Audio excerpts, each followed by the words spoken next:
Hey everyone, welcome to another episode of the Florida Sound Archive podcast. I'm your host, Jeff Kaiser, and for today's episode, I have two guests on here with me, and I'm very excited for this episode. I've got Brian Cleary and Johnny Lee. They are members of the Melbourne Beach, Florida band, Locals Only. Hey guys, welcome in. How you Hey, doing? what's happening?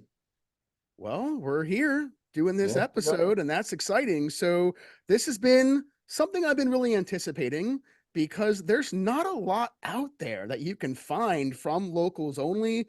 So, really hoping you can share with the listeners the history of the band, the story, because you all were pretty prominent in the Central Florida scene in the early and mid 80s. Yeah, we had a lot of fun. We at the time we were when we first started. God, we were kids. Yeah, I was 14. I was too young to join the band, so there were 2 years I was in the band but couldn't actually play in the band because my parents wouldn't buy me a keyboard because they didn't want me running off with these guys. I was 16. He was So, 16. We were pretty young. The other Sal and Ed, singer and guitarist, were a little older than us, but yeah, we were all pretty young. But we also, in terms of new wave and punk, there were no other bands in the area. There was a band called Disorderly Conduct. Casey Chaos later did Amen, and that was it. Locals Only and Disorderly Conduct for a while, anyway. Right, And, yeah. and then by the mid '80s, other bands started forming. And right. We had this more. band that used to run around with us called the Body Bags. Oh, the Body Bags, yeah, they were That was hardcore band. yeah, they were a lot of fun. Yeah. They were a bunch of friends that were just pretty insane. But Were you guys into that kind of music too? More hardcore punk sound? Some of us, I mean, here and there. Yeah, Robert liked a lot of it.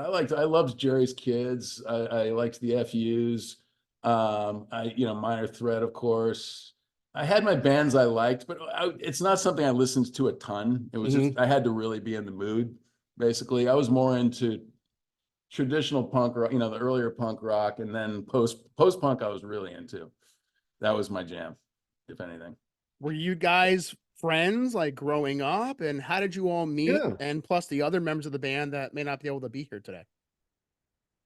Well, it's a long story. I mean, it all started in a garage, in our drummer's house. The guy that I used to play with he was a guitar player, or he decided he wanted to be a guitar player. And then wound up, they started playing, he had this drum set. He got on this drum set. We're like, why are you playing guitar, man? Yeah, everyone plays guitar, dude. Right. Play the So, drums. so we went through a bunch of high school friends and stuff until we got to this point where, the drummer, Robert Jalowski, he invited this guy over that, and I gotta kind of like preface this because, we're all just, a bunch of young kids. And this guy comes over, and I said, well, who is this guy? He's like, well, he's a high school dropout, and he plays guitar and he works for his dad at a roofing company. And I'm like, okay, yeah, it's great. My parents are gonna love him, you know. So anyway, he started playing and he had this really angular style of guitar. I mean, it was he just kind of attacked the guitar, from underneath it, and on top of it. I mean, he just had this different, and Brian and I both kind of looked at each other and went, this guy, I've never seen. Yeah. We got to play with this guy a little bit more and see where this goes. So Was he your age too? 16? No, he was older. He was yeah, I was 17, 18. yeah. At the time I was 12. So I didn't have a Wasn't keyboard. that long ago, Yeah. man. Wow. Robert, the drummer, brought me over to Sal's house one day. I heard him play Needle and the Damage Done by Neil Young just on his acoustic, and I loved Neil Young. I just discovered Neil Young. I was all about it. And then Robert brought him over to my house to hear me play piano. and I played Neil Young. I played Cortez the Killer. I Right, played right. all his solos note for note. Right. And Sal was like, "You're in the band." He held my spot for the next 2 years until I could talk my parents into buying me a keyboard. Yep. Which was not easy. I mean, Sal dropped out in the 8th grade. Sal had hair down to his butt, pierced, tattoos. No one had that back then. Like Right. you either had none of that stuff or you were a biker, basically. What does your family think of you hanging out with these dudes? That's why it took me 2 years. Right, exactly. Basically, by the time I was turning 14, they knew I was going to either run away with the band, or if they bought me a keyboard, maybe they could sort of keep me under their roof. So they, they fought it for a while, but I eventually got a keyboard, a little Casio, and yeah, I joined the beginning of 1982, and now we were a 5-piece. Again, the band had been playing for a couple of years already, but and they were definitely getting a following already. Like everyone in my junior high knew the band, knew Locals Only, and we played at every party that was going on, and then we started playing bars more. There was a place called the Boardwalk, which was in the Atlantic on the boardwalk. Was it mostly cover songs at that point, or was it originals too, or a mix? Half and half, I'd say. Yeah, roughly half and half.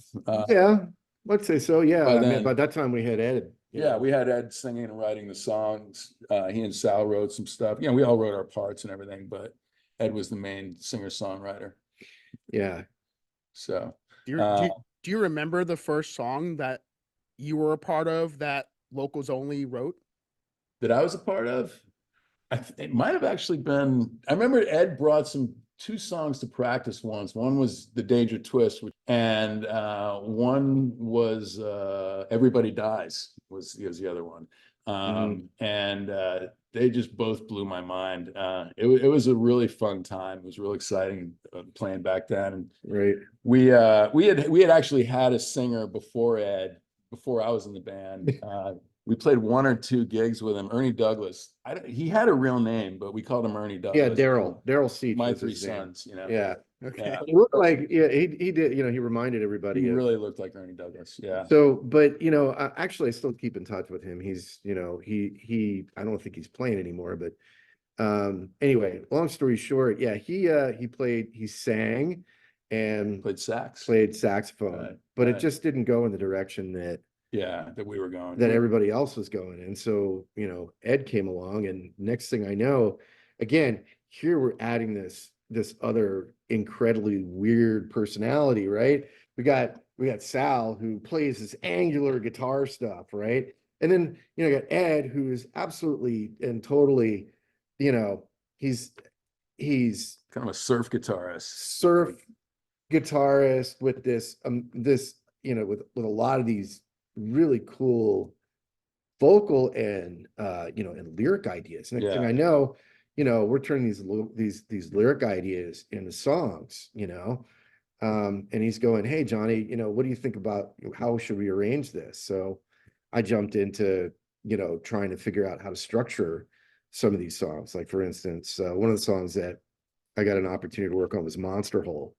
Oh, yeah. It's an original and it's an instrumental, but surf music. It's all surf music, Yeah. right? So how do you arrange that? How do you break it up so that you've got an A section, a B section, what do you use for the bridge?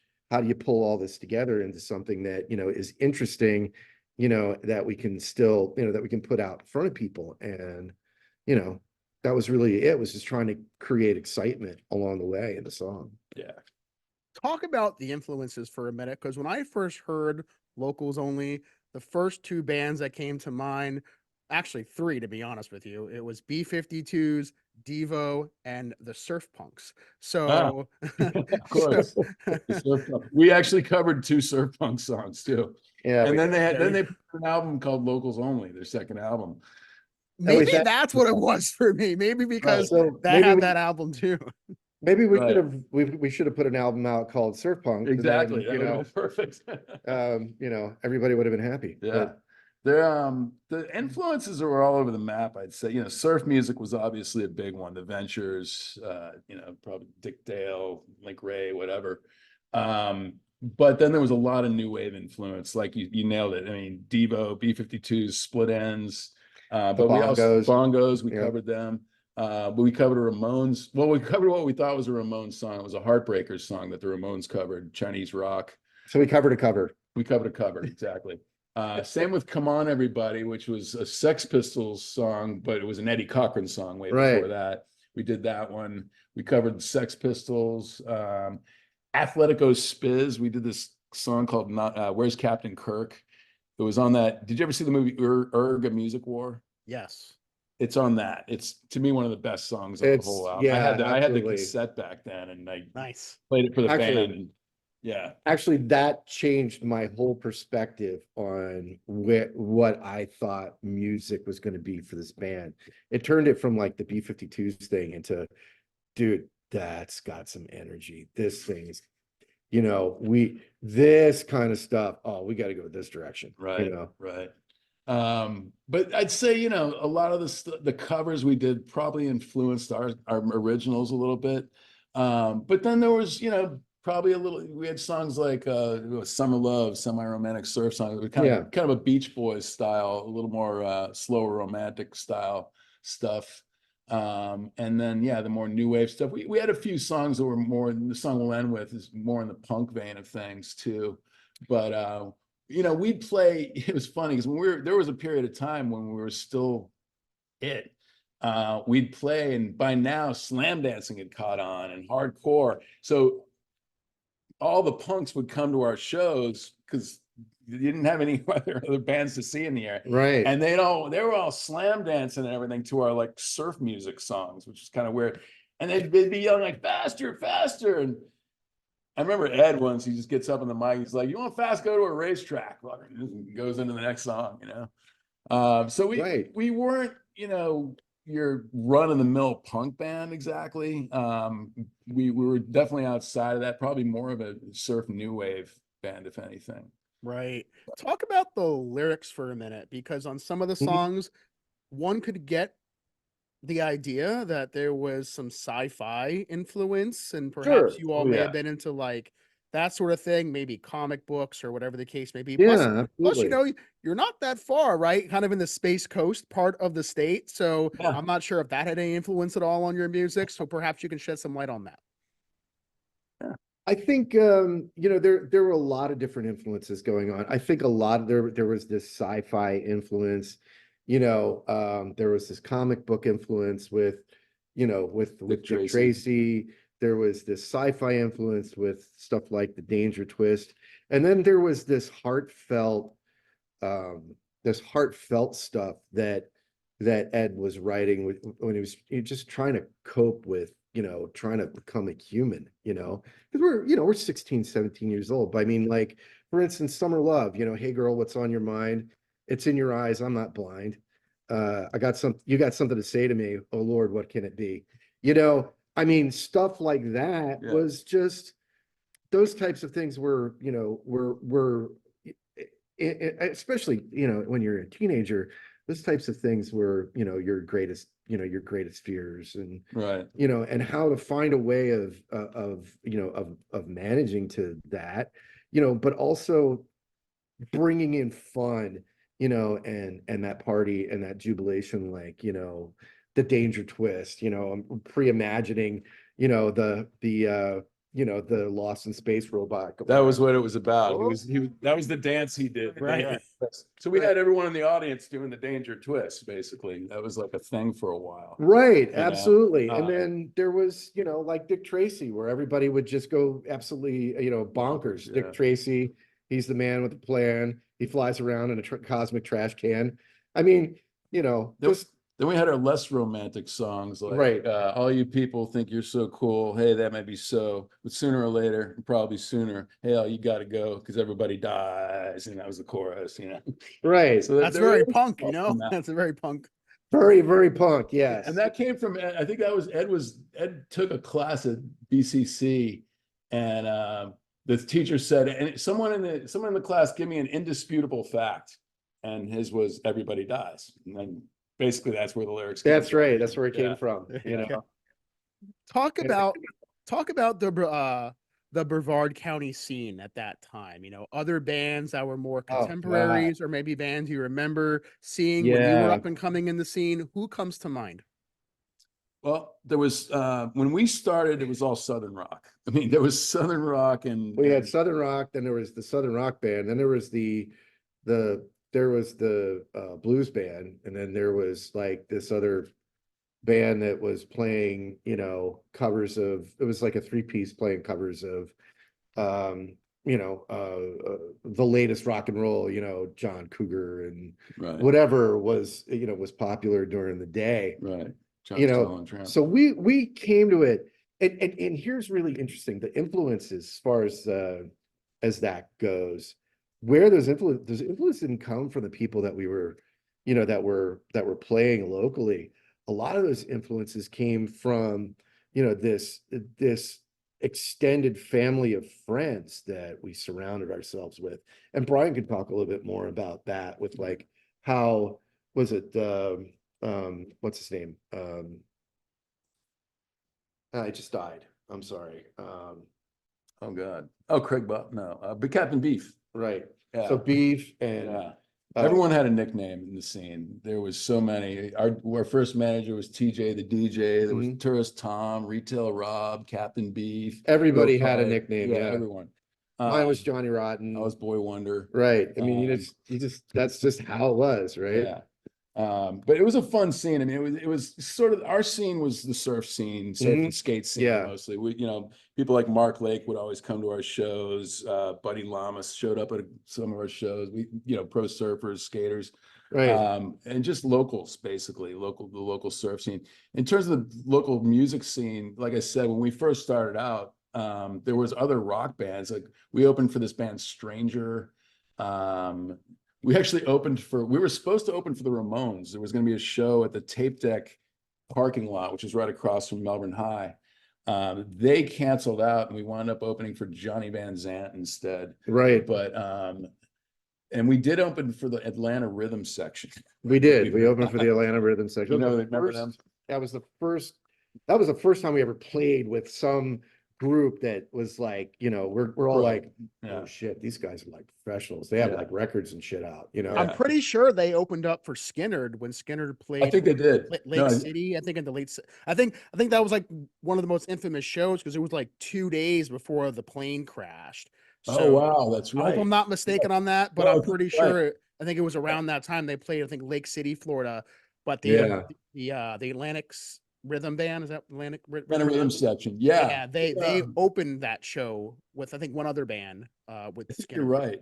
I just saw the Skinner documentary, actually. Yeah, right. we were talking about that. There was another guy that we used to see all the time. His name was Dave Feaster. Oh yeah.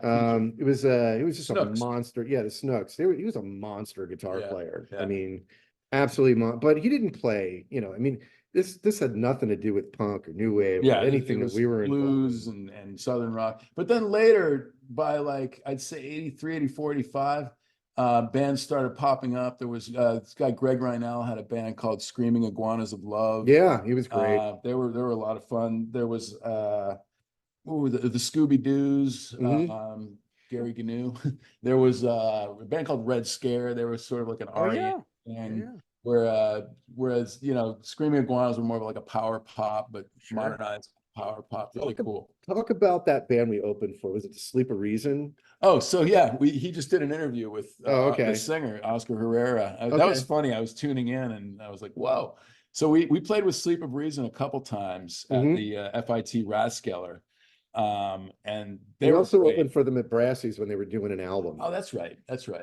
And another band called Insect Surfers from DC, who actually ran into the singer out in LA. He still had the band going. Are you kidding me? LA. Yeah. Really? No That's kidding. awesome. But yeah, I'm trying to think of other local bands that were around at the time. Well, there was Disorderly Conduct, of course, the Body Bags we mentioned. So all these bands were just, I mean, we kind of like broke that open a lot. I mean, it got to a point where, there were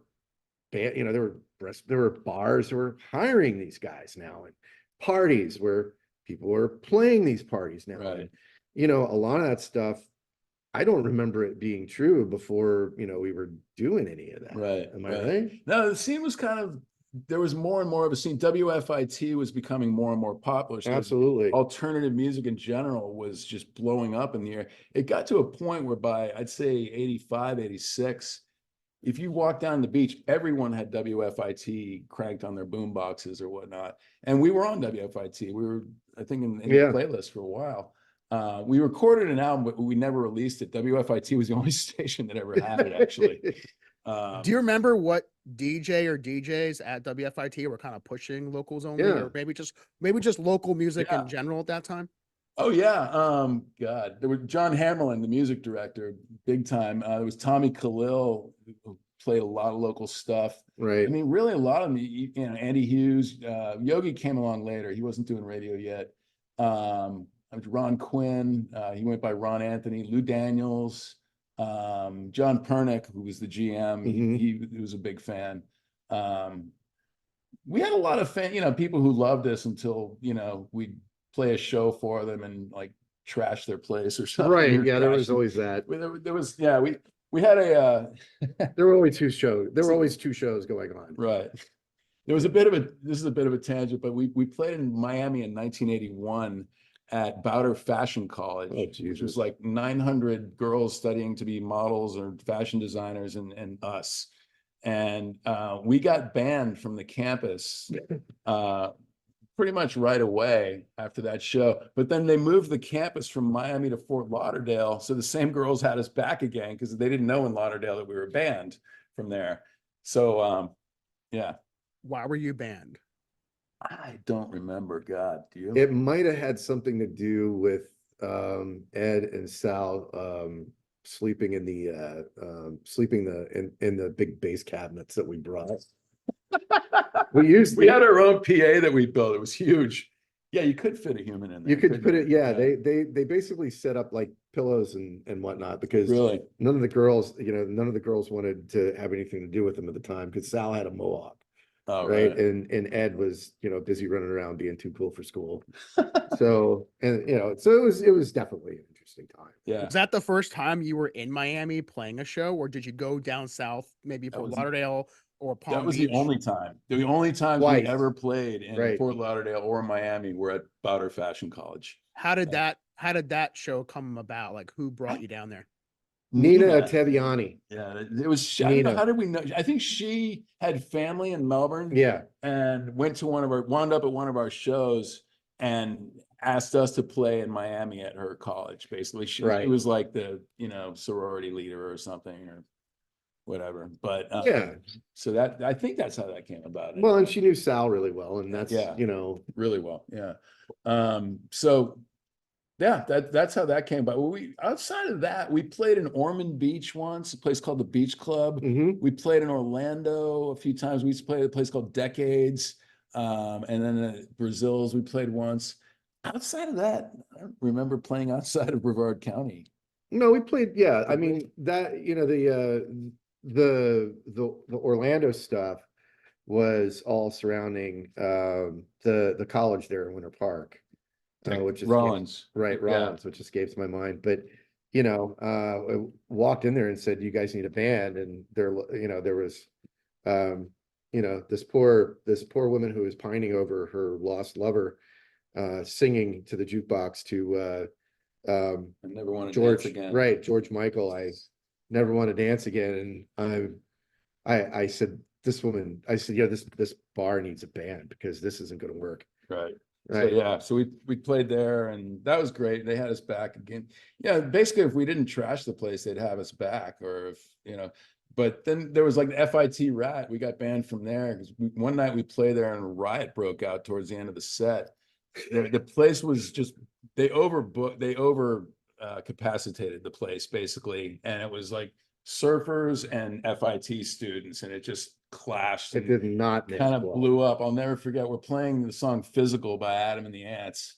Towards the end of the set, so we didn't have to miss anything. And there was just so much energy building up in the place that the lid just blew off. And Ed threw his guitar through Robert's bass drum. Sal smashed his guitar. I'm just like hovering over my keyboards to keep somebody from like falling over into them. and it went from slam dancing to basically a big brawl. So that was the Wow. last time we played the Rat. It's just a bummer. Oh, Yeah. well, What can you do? I don't know. Now there's another place that I'm familiar with that I know a lot of bands are playing, but I think it may have been more in Orlando, Sleep Out Louie. Was Oh that? yeah, Oh we played yeah, there. we did play there. Who did we play there with? That was where we played with T.S.O.L. Right. and T.S.O.L, Marginal Man. Marginal Man. We also Wow. played with this group. The guy that promoted those bands used to play with a band called Noise for the Needy. I don't know if you ever heard of them. But I I can't, have, life yes. of me, I can't remember the guy's name. Yeah. I wish I could. But he invited us over to, to play, to open for some of these guys. And, I mean, compared to some of the bands that they had coming in there, we looked like a bunch of Jehovah's Witnesses, you know. Yeah, that was by like 84, 85. So punk had finally really taken off in Florida. Everything took about 3 or 4 years to get to Florida, after it would get to the rest of the country. That's changed now, but like bands used to just go down to Georgia and skip right over Florida. And Right. WFIP started changing that. I think had a lot to do with changing that, bringing in more bands, putting on shows Yeah. and stuff. We had So, college radio finally, yeah. became something. Right. Exactly. Was there anyone in particular who you felt was doing more of that promoter work that was really trying to bring in some bands, at least getting them to at least come through the Melbourne area or just around Yeah. the general vicinity? There was this guy, oh God, Ron DeLoach. Oh, but he wasn't bringing in punk bands. No, he That was wasn't like, bringing in it was punk like bands. glam metal He was stuff. like glam metal and all kinds of other stuff, but We used to call him Ron the Roach. right. Yeah. But yeah, we don't, I don't disparage people. I know. This is 40 years. But as far as like, promoters in this area bringing in that kind of music, a lot of it was just based around the college. I Yeah. mean, FIT had a lot to do with bringing band. I can't think of a local promoter that was like booking all the shows, bringing band. It was really people from WFIT, Helen Uriola, John Pernick, John Hammerlin. yeah. They really kind of banded together to bring in a lot of these bands. I'm sure there were punk rock promoters that, later on got, more prominent in that, but not at the time. It was just whatever we could get, basically. And even if bands came into Florida, Melbourne was not their first stop, Right. Yeah, usually that on the way down, right? Or maybe on the Yeah. way back up or something like that. I learned why touring. I toured through Florida with the movies, and this band called Trans Am. We were touring with them, and the drives are so long between Yeah. cities in Florida. It was like crazy. It's like Texas, basically. Yeah. I know not a Florida band, but I'm a fan of Trans Am and a lot of those thrill jockey cool. kind of Mhm. bands. So Yeah, I love that stuff. very They were cool. super fun to tour. We toured with them twice, actually. They were great. Nice. They're still around, actually. Yeah. Yeah, We're still yeah, friends yeah. with them. Yeah. Very cool. So where do you remember practicing as a Oh band? God. Oh, that's a great Garage question. to garage. We started at Jalowski's Yeah. in the living room, and then your house. Right. So yeah, that was a great story. We practiced in my garage, and my parents wanted that because at least they could keep an eye on us, right? They wanted to make sure that, at least if I was going to be a part of this, a bunch of crazy, this crazy thing, that they wanted, it's like keep close, right? That was until they would get anonymous calls from the neighbors saying, if you people don't stop that music, I'm going to blow your house up. Wow.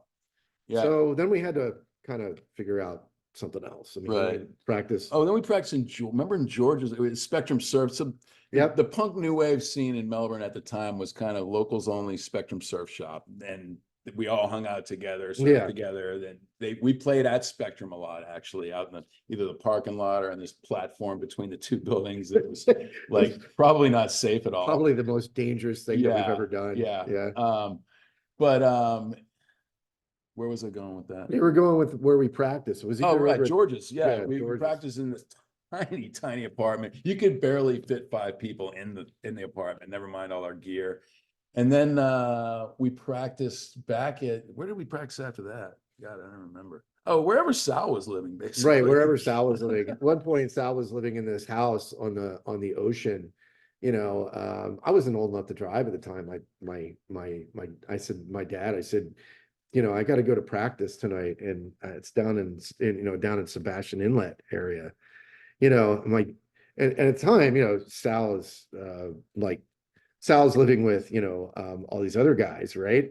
And they're renting this house directly on the ocean. I mean, you roll up to this place and it looks like, it just looked like something out of, Miami Vice with, some cocaine dealer's house. Well, not that nice. You remember that house? It was a shack, dude. No, Literally the floors went out from. that was First Avenue. That Oh, was you're talking about a different beach place. I'm talking about Oh. South Melbourne Oh, Beach. okay, yeah. They had this I do remember that. place. Yeah. And then we started then he got this place over on First Ave. Right. and That was more just a hangout. We didn't practice it. And we started practicing we at the called it Hustler. wasn't that Butchie's Barf and Grill? Butchie's Bar and Grill. Right. Exactly. And that's now a restaurant, huge, like 2-story restaurant in Melbourne Beach. Right. But and then we were practicing at the bar. We started playing at this place, the Hustler, a lot towards the end. And they just let us leave our equipment set up because they didn't have any other bands playing there. Right. So we'd practice there. When you say towards the end, what year is this? Okay, so that would be 86. Yeah, 86, 87. We played, we played 2 last shows in 86. And then we thought it was our last show, and then we got reminded that we promised to play at a friend's birthday party, which was 87. So we did play one show later in 87 in the year. But that was the only show we played that year. Was that birthday party at like a house, or was that a Yeah. club, or No, it was in a house in a What- backyard. what was No. that like? That was crazy. That was a lot of fun. Yeah. That by then, the band had grown up. Sal and Ed had kids. Everything, things were changing, and Melbourne, this whole scene had been kind of changing a lot. It sort of took a turn for the darker, I would say. It took a turn towards like more kind of like metal kind of things. Like you had guys Yeah, like a lot of metal. you had this guy, what was his name? Chris Long. His name was Chris Long. You would know him by Dead Serious. Oh, dead serious. I forgot about that. Right. Oh, yeah. So that became really those guys became extremely popular. I Did mean, they started working with guys that were, actually Big. yeah, Cool. But yeah, that was 86 was our last year, Yeah. basically. Yeah, things had just changed. Mhm. And our music was changing too. Like the songwriting was getting a little more serious, a little more subdued in a lot of ways. And then when we broke up, Ed, the singer, formed a band with this drummer, David Setgas, great drummer and still around. And then Greg from the Sleep of Reason. They were called Brave New Tribe. And they put out an EP, I think in 88 or so. Yeah, Yeah. 80, I want to say. Yeah. So, but yeah, things had evolved over the years. And, I dropped out of high school in 1986 because I was going to be a big rock star with Locals Only. And then we broke up like 3 months later. Yeah. Yeah. Good. I always make great career decisions. Well, I'm interested to know as well, because it is kind of strange to me that there's not a lot of music you could find. I never came across a Locals Only cassette or a 7-inch or anything from the band. So was there Yeah. anything ever recorded with the intention to put it out, or maybe there even was a Sure. demo tape? But Yeah, maybe talk about that a little bit. We recorded an album in 1984, Hummingbird Studios, Yeah. 16 songs. We sent it to one label and they never wrote back. Right. That was it. Was that Slash Records? It was Slash Records. Okay. Right. Yeah, I think it and- was. Oh, then there's the LA story. Mhm. So one summer, I think it was at 83, Sal and sort of the guy who did sound for us, Keith Carson. And Ed, right? No, Ed didn't go. Oh, I thought Ed loaned them his car. Right. But which broke down in Texas, so they had to hitchhike through the desert for the rest of the way to LA. Sal's cousin friend knew a guy who booked the whiskey. I think he was the owner of the whiskey or something like that. Right. And Sal goes in and plays in the tape. Guy loves it. He says, "God, we're getting all these girl bands in now, the Go-Go's or something, and the Bangles. And we want to get some more of this punk rock stuff." So he's like when can you get out here? And he gave us an open door, and basically our moms wouldn't let us go. Like, Right. Hey, it I'll must give have you been this go-go's, this go-go's girl group. band. Yeah, girl. Look, I don't like girl bands, so Yeah, listen, yeah. you can have their slot, right? So, it was, So yeah, we blew that. yeah, we did. They Thanks, Mom. Yeah, I talked to No, Sal really, recently, thanks, and he Mom. thinks we might still have an open door. Oh, that's great. I think so. Actually, really, I would like to thank my mom for not letting me go because my life would be completely different and It's I true. might actually be dead right now. It's true. It's true. Yeah, Saved There your you life. go. she did. Yeah. There you go. So I mean, that's interesting though to learn more about that and that album. So what? It's just been sitting somewhere Yeah. shelved for all these We, years? Ed found some of the old, they had transferred a lot of the stuff, the 2-inch reels to VHS tapes, but I think they just disintegrated over time. We had him on something that he had mastered and run through a process. So we have that stuff now. I still have some MP3s. I mean, most of the songs in Yeah. MP3s. Oh no, I have it all. I have all the stuff. I have a Right. bunch of live stuff. We just haven't done anything with it. I'm hoping now that I'm back here, we can start at least talking about it. You can't really sell albums anymore, but you can put it up on Spotify and people can hear it, and that's all we really care. Yeah. Or you could Yeah. you could do like a band camp or something like that. And Yeah, did you exactly. actually have artwork for this too? Like, did you actually have it almost ready to go, or was it kind of just in the process? You were just kind of Yeah, we just put recorded it. We never did come up with a cover. We never got that far along. And nowadays it would be a different story. We probably would have recorded it ourselves. We could put it out ourselves. There's so many more mediums and venues to do that through. Back then, there were indie labels, but not in Florida. Yeah, And not they really. mostly catered to bands in their area or bands across the sea. But in hindsight, yeah, I would have sent it out to 50 labels or whatever to see if any of it came back. I think something would have, but we literally sent it, I think, to one label and that was it. I think at the time we thought if we just keep playing out and keep it going, eventually somebody will want to put us out, and just never came to that really. I don't think talent scouts were like mining Melbourne for all the latest Not really. sounds Yeah. back then. Yeah, That's probably That's right. probably not, right? So, but It's with like going to Fort Pierce to find, the best new wave band that you could ever. It's not going to happen. Yeah. right, yeah, unless you're Lots of meth, but not a lot of new No, wave no, bands. it's a lot of I like my teeth. So Yeah, I like my teeth. Danger Twist is a song we mentioned a little bit before. Yep. Was that song, would that have been part of the album? Yeah, yeah, Absolutely, yeah. absolutely. Yeah, those were the only studio recordings we did, those 16 songs. We did one, it was all originals and one cover. It was 96 Tears by Question Mark and the Mysterians. That was the only cover we did on it. I'll send you a copy of all the stuff. It's Yeah. fun, and definitely we would like to get it up and out at some point. Just hasn't Yeah. happened. Get it on Yeah. Spotify. I don't care. Yeah. Let's just get it out there so Get it that, out, it at some point it gets some air, Yeah, people can hear. Totally. Absolutely. I mean, just it sounds like there's some good stuff to hear from what I've heard already. And I absolutely, again, selfish for me, I want artwork. So Yes, yeah. just to kind We'll of work on that. just to kind of see like what would you come up with now, and how would you kind of revisit that all these years later, and what would you come Right. up with that kind of fits the theme of Right. the album. So, but I actually would like to play a song All right. because there could be a lot of people who are fans of the podcast, or perhaps are fans of Locals Only, who maybe it's been a minute before they've heard some of the music, or maybe they've never heard the band before, because as we were talking about, it's not super accessible. You can find a little bit on Right. YouTube, and I guess maybe there could be more stuff out there if you dig even harder, but there's not Really. a lot That's out it. there, Not you really. know? Whatever I've put on the internet, that's it. And our Facebook page, I'll post songs up there now and then, but that's about it. Yeah. Yeah, not a ton out there. So Uh, gonna go ahead and play Danger Twist. And real quick, what year do you remember that song being written? Written in 82, recorded in 84.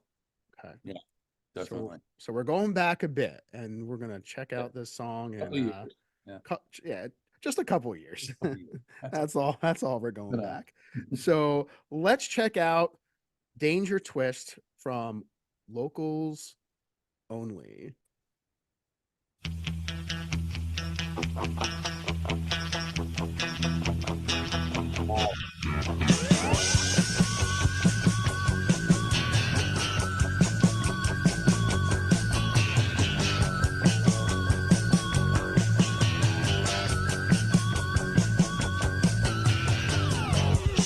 There's a brand new dance, and everyone can do it. It's called the Danger Twist, and there's really nothing to it.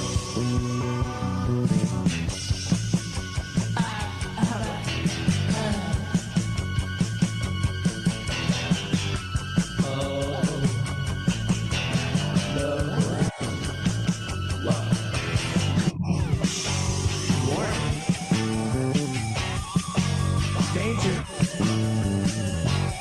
Hazardous conditions.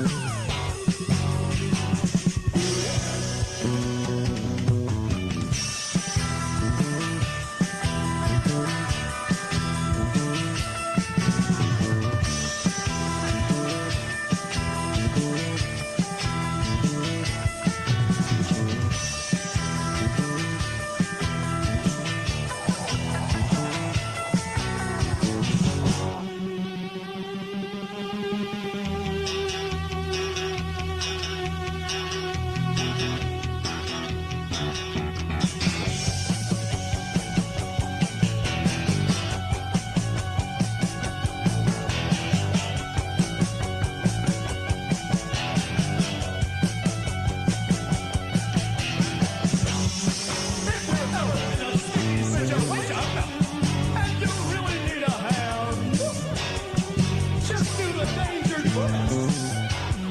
Don't call the Locals Only band.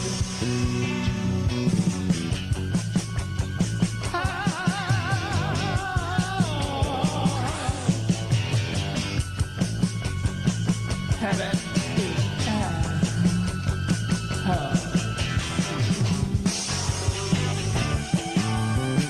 Warning. Danger. Hazardous conditions. I would not advise you to go outside, Will Robinson.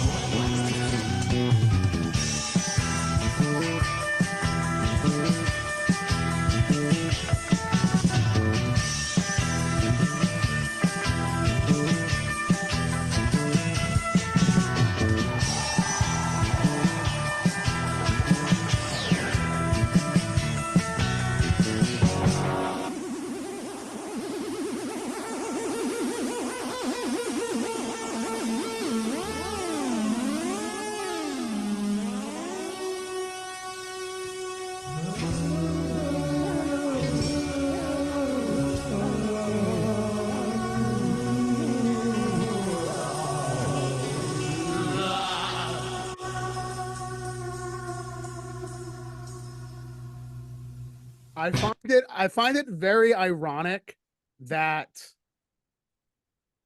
the two people I have here on the podcast have two of the best parts in that song, the keyboard effects and the bass. So talk about your influence on that song, because certainly I think your instruments really do stand out the most when you really listen to that one. I'll let you start. So I'll tell you, I'll tell you, one of the things that ran through the core of the songs that we wrote as a band was there's two things. There was this drive part. There's always this drive part, and then there was always some sort of counterpoint that ran over top of it. Just like you heard with this song with Danger Twist, there's the and then there's this ethereal part that would float over top of that, and that was very much how I would say one of the things that we were really good at as a band was being arrangers. I mean, we really were really good at arranging the songs and arranging the parts. and coming up with things that would complement each other, but yet be completely, totally different and unique to each other. And I think that's very true and exemplary of what, Danger Twist was. Yeah. This is the actual keyboard that I used in that song. I still have it. I got my first keyboard when I was turning 14, and I got this the following year. This was an actual synthesizer. It's a Yamaha CS01. It was like a beginner's synthesizer, but it's awesome. I still use it. But anyway, and it's never had a case. It's fallen off the other keyboard about 80 times. It's had beer spilt on it, and it still works like a charm. Yeah. Now, was that your beer or someone else's beer, or God only knows. because you were pretty young back then, right? I was pretty young. Well, it's funny. I looked older than I was. Okay. And the bartenders never questioned me, because they were all like, by the time I joined, they were like 18, 19, which 19 was the drinking age in Florida back then. So after I played around with the band, just a few places, I was able to get into all the bars anytime, even when we weren't playing. Right. We knew the doormen by then and the bartenders, and hey, how's it going? They knew me, and I never got carded until I was like 19 or 20, and the drinking age had changed to 21. There was like 2 years I couldn't go to bars anymore. It was insane. Yeah. That's Anyway. very ironic. That's usually how it works out. Back when we was fab, when we had Right. hair. It was fun. Yeah. I can't say it. Did that affect, though, you wanting to go to maybe check out more bands, whether they were local, Yeah. whether they were coming Oh, in, yeah. maybe more like national bands who were coming from out of town, that sort of thing? Because a Sure. lot of places back then were not all ages, right? So Right. how did that affect the shows you were going to? Did you miss anybody that you really wanted to see along the way? Most of the shows that I remember going to in Florida back then were in Boston, actually, because I spent my summers up in Boston. So I would sneak into clubs up there. I saw Husker Du in 1984. I saw, oh God, there's a band, The Lyres, Lyres. I used to see a lot. They were, used to be DMZ. A lot of Boston bands, and I was really into Boston rock at the time. But then there were, bands from out of town too. So one of the bands, I can tell you this, one of the things that I remember taking a road trip to Orlando. Remember the Orlando Seminole High Life Fronton? I don't remember it firsthand, but I have read about it. So this was in 82, maybe 83, just after the US Festival. Okay. Yeah. And U2 was on tour, and we all went over because we heard this great band. We had these, we were listening to these recordings and stuff. We're like, dude, these guys are fucking amazing. We gotta check this out. So we went over there. I remember very clearly. It was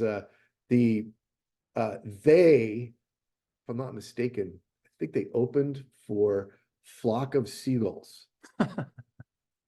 Yeah. Okay, U2 opening for a Flock of That's Seagulls. pretty Okay, funny. it should have been the other way around because Sure. these guys were absolutely.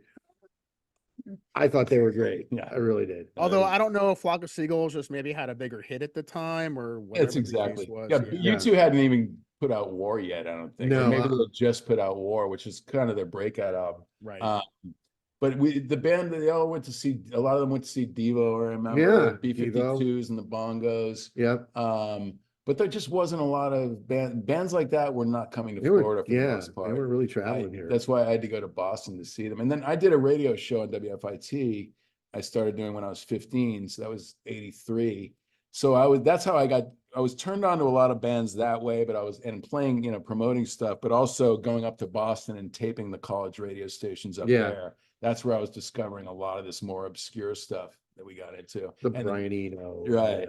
And then Ed with Spectrum Surf Shop, Whitney Bobbitt was sending tapes to the shop, and like all the surf team and all of us hung out there, and so a lot of them lived there. So they'd have these Adam and the Ants import cassettes and like all this cool rare stuff so we got exposed to a lot of music that in Melbourne we were probably the only people listening to it, to be honest. you know, It's probably or true. what a You know, few, yeah, but it's yeah, almost like your own little secret, like only yeah, you're in Yeah. on it, so it kind of feels, especially at that age, right? You feel like, oh, yeah. this is like our secret society here. Oh yeah, like if Oh there was yeah. a guy with a Maxell cassette tape that had like Joy Division on one side and Bauhaus in there, but that was the only one in the whole. You had to borrow it from him or get a tape to tape thing or Right, whatever because exactly. you couldn't find it anywhere around here. There was no internet to order it from. I had to go to Boston to buy a lot of my records to find them there. Or I remember mail ordering a cassette tape of Bauhaus from the record bar in Melbourne Square Mall. And a month later, I had to get a ride from my mom out to go and buy the thing. It was like gold, like it was, you couldn't even hear it anywhere except a Right. couple radio. Crazy. Yeah. Yeah. Right. Do you remember any pirate radio that was around back then that you may have been listening to, or was that We non-existent? didn't have that. We didn't have that around. I mean, maybe it did and we didn't know about it, but it would have been easy to do here too. With It probably would have no been. interference. It's like Right. just float out at sea and do it. I'm sure people did it, but I was never aware of it. Yeah. Yeah, the distribution of those types of, I mean, that was all hand to hand. I mean, it really was. It was, hey, you got to listen to this. Here, check this out. Right. Hey, you got to listen to this. Here, check this out. I mean, that's how it all passed around. And then we'd start playing some of this stuff, and people would be like, who played that stuff? How's that? Hey, you guys wrote that. I'm like, no, we didn't write that. But here, you got to check this out.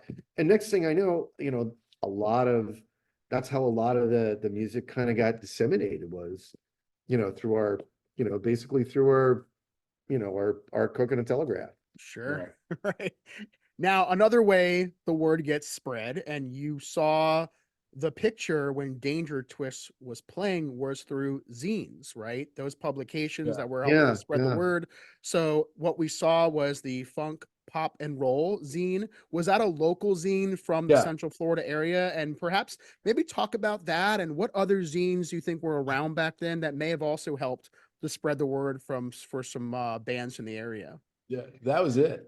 Funk, Pop, and Roll, man. I think That's they the only only one. I think they only put out 3 issues, actually. I wrote record reviews for them. I was 16 by now. I remember I reviewed Killing Joke EP, I reviewed the Chameleons, Rain Parade, Mhm. King Crimson.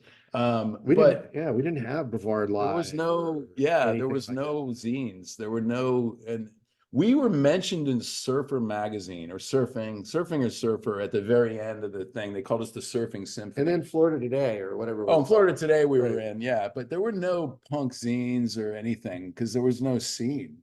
I think in later years, well, that actually Funk Pop and Roll didn't even come out till 84. No, So yeah, after that, I'm guessing some came out, but not that I'm aware of. yeah, it was kind of crazy like that, but Yeah, there wasn't really, WFIT was really it in terms of where you could promote your music, where people could hear that you're playing, the concert reports. That was it. And that whole, they pulled the rug out from the community in 1992 or 3, and they went all jazz because there was Right. more money in it. And it was really a bummer because the whole community was just all about WFIT, and we were bringing in Ministry, Peter Murphy, Mhm. like all these great bands, the Church. I could go on, but and we'd pack the Melbourne Auditorium with these shows, Right, I remember that. and then Was that the largest venue in terms of capacity at that time? I would say so, Melbourne Yeah. Auditorium, yeah, and I don't remember how big that was, Right, other than like an outdoor park type thing that we, where we did a couple of those, but I was You know, thinking about that, right? exactly. Because there was like an outdoor kind of festival that existed also. I don't know if it still does, but it was in Brevard County. Is that right? Yeah, there's one coming up in April, actually, that Mhm. WFIT sponsors. I forgot what it's called. They do it around downtown Melbourne, I think. I'll be out of town for that, unfortunately, but yeah. And then we played at a surf contest once for like literally like 20,000 people. I'll never forget I was in that. this, yeah. Our parents, my mom and Mrs. Jalowski dropped Robert and I off, and they dropped us off right off A1A by Ron John's, and all you could see is the backdrop for the stage. So we're behind the stage. You couldn't see any of the audience. And we meet up with the band and everything. And Sal and Ed pulled me under the stage, and We smoked something, and then Ed was like, come here. And he pulls back I the didn't know. canvas under the stage so I could see out at the audience. I had no idea how many people, I still didn't see in the audience. I look out, there's 20,000 people there. There were. And now my paranoia is like, and that was one of my first shows too, actually. Was that the biggest crowd you remember ever having? That was definitely the biggest crowd we ever played Wow. for. Yeah. It was like 20,000 people. What happened At a was folk contest. John Sebastian was supposed to play that Sunday. And we took his time slot because he couldn't make it. I don't know why. Yeah. He couldn't get there in time. There were a lot of disappointed soccer moms that There were a lot of and Yeah. right. Welcome Back, Cotter wasn't getting played. So, Yeah. and instead they had to opt for, us doing the Danger Twist. Right. So Yeah, that was it. That was that. We went through like 4 managers, I think. yeah, we did. We went through a lot of managers. Robert's brother, TJ the DJ, No Bar Too Far. Then we had Tommy Smith.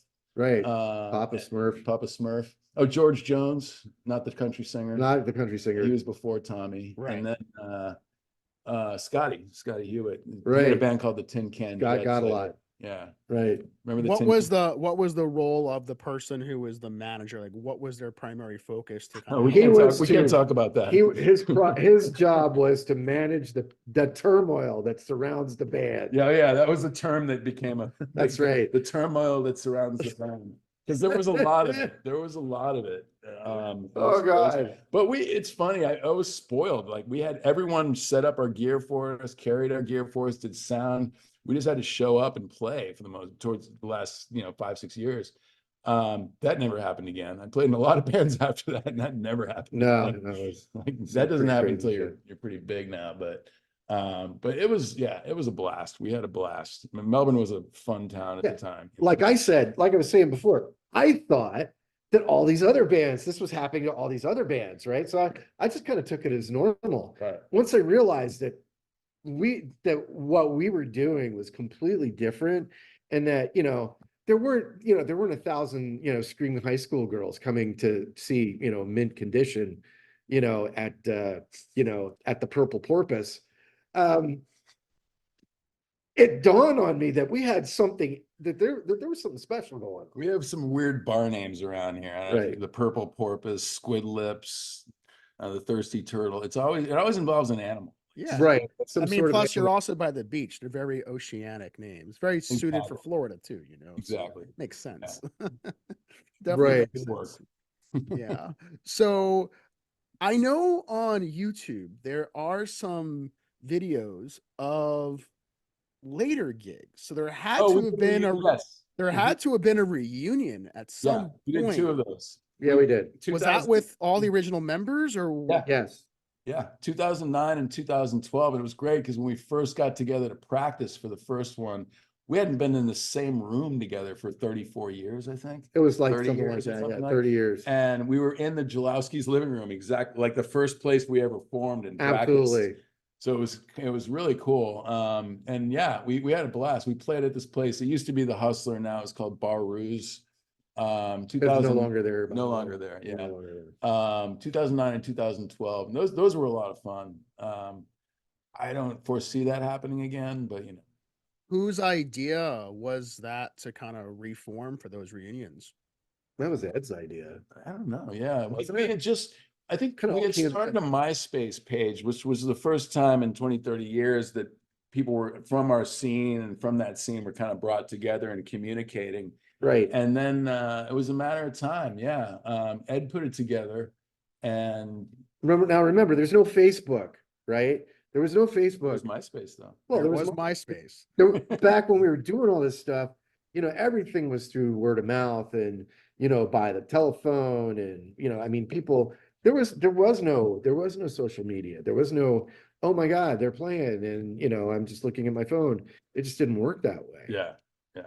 But those shows were a lot of fun. A lot of the old crowd came out and people were slam Right. dancing again. Now they were like 40 and 50 somethings slam Sure. dancing. Right. I So saw there a was lot of probably walkers. a lot of hospitalization. Yeah, a lot of hospitalization.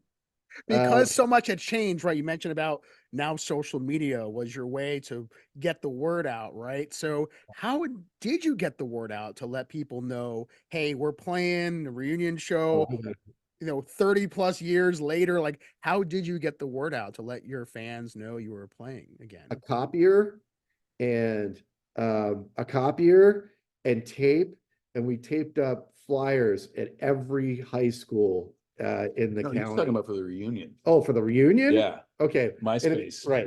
So back in the day, that's how we did it. But Yeah. for the whole thing, that was all MySpace. Everybody just like, that all kind of came together very organically. It was like all of a sudden, somebody said, "Hey, I think you guys need to do a reunion." Next Right. thing I know, Ed's going, we got to show these little punks how it's done, right? Let's go show these guys that we could still do this. And I'm like, yeah, I mean, I've been playing for, I never stopped playing. So yeah, I'm in. Yeah. It was great. Like I said, a lot of the old crew came out. Right. Shows were a lot of fun. Who knows if or when we'll do it again, but I'm glad we did it, just getting everyone back together like that was Yeah. great. Is everyone still local? Like, are you all still Yeah. locals in I just Melbourne? moved back here 6 months ago. So- You're back. Yeah. So I mean, we've lost a few people along the way, obviously. I mean, Tim York, Captain Beef, we lost him recently. We These are lost, friends of the band. Yeah. you Craig know, Bobbitt. we lost Craig Bobbitt. the We list- lost The list goes way John down. Noki. No, he's around. Is he still around? I just thought saw he was him. dead. Sorry, Joan, you're not dead. We know that. That's right now. Sorry about that. Sorry. No, the list of casualties is incredible. When I look back, there's a page on Facebook, Gathering of the Tribe or something. I forget what it's called, but someone created a list and everyone added to it and it's like amazing how many people, we're old, but we're not 80. Right. I'm not dead yet. But I mean, there was right. that was also the result too of just not just the lifestyle, but things kind of took a turn in the mid 80s around here with a lot of stuff floating in on the beach, kind of turned the whole area around.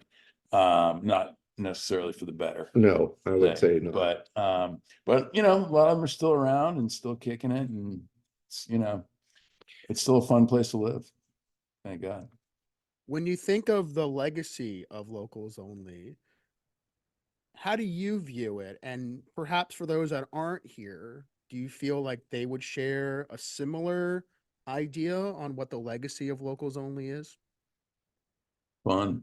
Yeah, I'd say, the legacy of Locals Only has to do with breaking open opportunities for not only for us, but for the guys that came after us and and the guys that reformed bands and all of that, and and helping build some sort of original music community in this area that today, believe it or not, still stands today. I challenge you to go any other place in this area and see more live music in Brevard County. I mean, there is more live music in Brevard County today than I've seen. I go to Orlando. There's no live music. There's DJs and there's just DJs and DJs and they're cheaper. Yeah, they're a lot cheaper, right?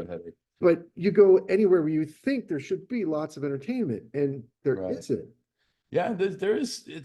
And there's more venues opening up around here. I've noticed, like brand new. This place just opened in downtown O'Galley. Downtown O'Galley has a great little punk scene there. It's bar like Traditionals, Salty Fox, and then there's the Intercoastal Brewing.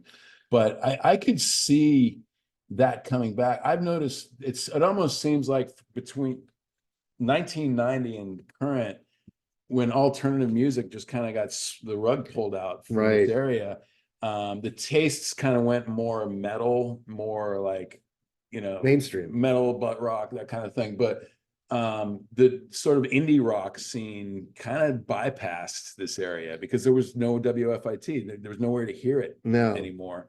I'd love to see Melbourne come back to being sort of up to date musically with what's out there. But exposure. I would say this too, I still see guys doing that though today. I mean, you got, uh, you got, what's Billy, Oh, Chapman. Billy Chapman doing, doing that kind of Yeah. indie rock thing with the Billy Chapman band.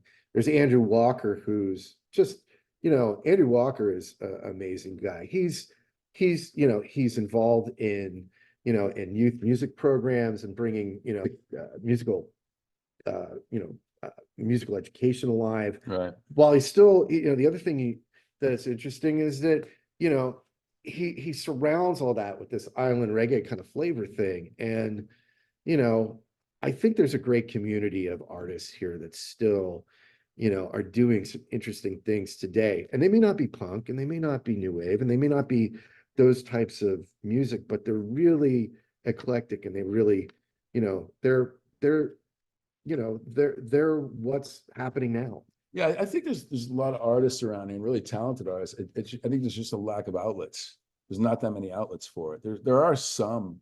I can't think of a single bar in the whole the whole county actually that's a punk rock bar. You know No, what I mean? Or a new wave bar for live music. I mean, Sure. I don't think that exists anymore around here. It did. Why do you think so much of that has gone away? I think because of the exposure to the music is gone. When Yeah. WFIT went all jazz, all that exposure went away. There was nowhere to promote it. There was nowhere to hear it unless you had the albums or whatever. And this is pre-internet, I think, that probably changed in the late 90s. But I think that lull of whatever, 7, 8 years hurt it. I think, and WFIT has come around more to playing a little more alternative music again. They're not all jazz anymore, which is great.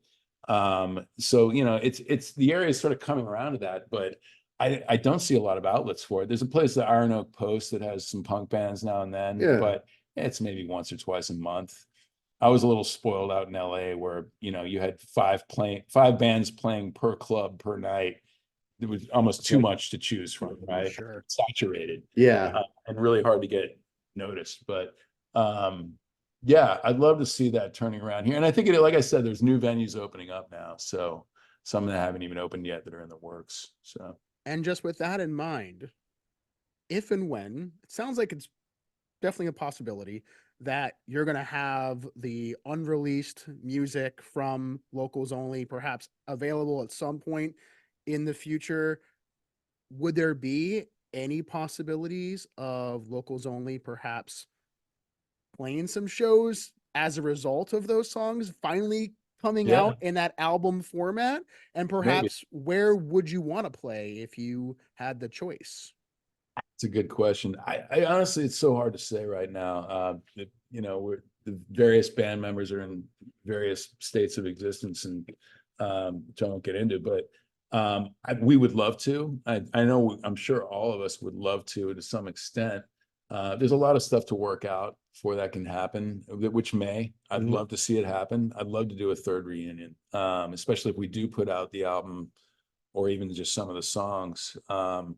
If that happens, where we'd want to do it, I'd love to do it in one of our old spots, but they're mostly gone now. So, Yeah. I mean, Oliver's by the Sea's been gone for like 30 years. The Boardwalk's been gone as long. That would be ideal, but anywhere really. We used to play outside a lot. It's like I said, surf contests, the Melbourne Beach Founders Day for festival. Something, yeah. I mean, there's, Hopefully something kind of with a surfy vibe and good sound, really, and Yeah. can fit a good crowd. Where that winds up being, I almost don't care, really. yeah. Yeah. I'd Sure. love to do it though. Yeah. Yeah. Fun. Yeah. Well, hopefully, with that coming out, that's definitely exciting on its own, just to be able to hear some of those songs that may have never been heard before. Because again, some of them you could hear, but there are, I imagine, several that perhaps have never been heard by most people, at least unless Right. you went to a show and maybe saw the band, you played it live or something like that. So, Yeah. yeah. We just don't want to corrupt the youth of today. We're trying to keep our music hidden so that society can continue to function normal. That's the idea. That's No. Is the that why idea. we're doing that? Yeah, I think Oh, so. No. God. Yes, yeah, Thank God for telling me, because I was really worried. yeah. No, Well, really, yeah, I'd love to see it happen. I could see it happening within the next few years, honestly. There's really nothing holding us back at this point. sure.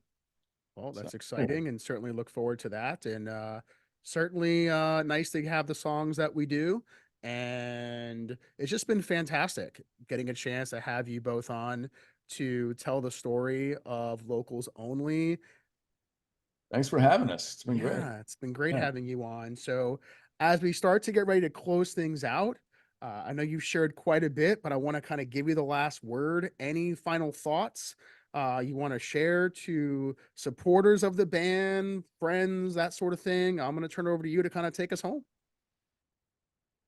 All right, so I guess for me, I guess the thing I would want to say is, you know, through it all, through thick and thin, through everything that we've, kind of gone through, the one thing I can say is thank you to Ed Gilbo, Sal Vitale, Brian Cleary, Robert Jalowski, and everybody that surrounded that band and lifted us up, and made us more and better than what we were. A Right. big, huge thank you for making.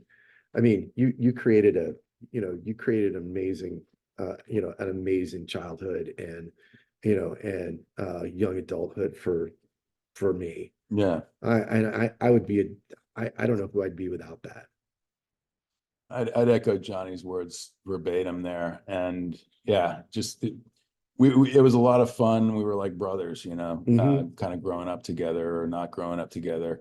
But we learned how to have a lot of fun at a very young age, I would say. And Oh. that'll stick with me forever. And we also learned how to play music together. We Yeah. learned how to do something bigger than ourselves. Right. And I think that was a huge lesson, a life lesson that I think all of us really Yeah. kind of took with us. And yeah, get out and support local music. And Please do. And Jeff, thanks for having us. This has been great. This is the first time we've ever done anything like this, at least since 1986. So Right. there weren't a lot of podcasts going on back then. No. So, yeah. But anyway, thanks for having us.